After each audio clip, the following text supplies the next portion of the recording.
So let's talk about a conversation that always comes up whenever we're discussing whether or not women can teach in the church or whether or not women can be pastors. It's not specific to women, but because of the nature of the conversation and the context within the scriptures, it gets highlighted more easily. And there are really two streams within this discussion. The first being that if you have the ability or the talent to teach, that you should be able to teach. And this is where James would caution us and say that not many should become teachers, my brothers, because you know that we will receive a stricter judgment. In James' thought process here, he's not gatekeeping teaching. Rather, he's warning the congregation of the things that he already discussed in chapters 1 through 2 of not just hearing the word, but doing the word, and saying that there's a greater level of scrutiny when you become a teacher. That's why he says that teachers receive a stricter judgment, for we all stumble in many ways. It's the same reason that in Hebrews 5, the author says that although by this time you ought to be teachers, you need someone to teach you the basic principles of God's revelation. Again, you need milk, not solid food. Because everyone who lives on milk is inexperienced with the message about righteousness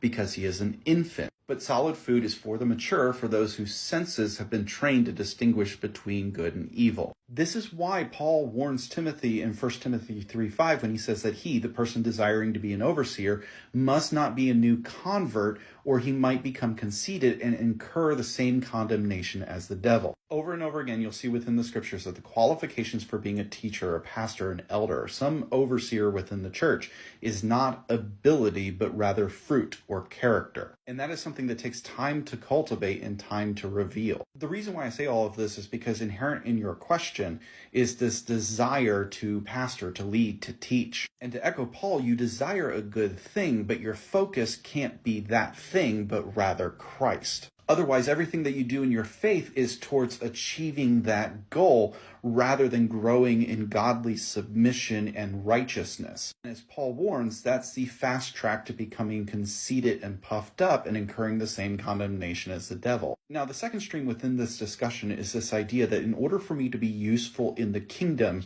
I need to be a teacher or a pastor. And I don't want to pin the responsibility for this idea simply on megachurches and celebrity pastors, because there are a lot of contributing factors within the church that lead to this kind of thinking. But it's an idea that Paul addresses in 1 Corinthians 12 when he talks about the body of Christ and its many different functioning members. The foot shouldn't say that because it's not a hand, it doesn't belong to the body. Just like you shouldn't say because you're not a teacher or pastor, you don't belong to the body, or that your giftings and your talents and your abilities are useless. Because although being a teacher is a respectable role, it's not the only role. So I would definitely keep those two things in mind.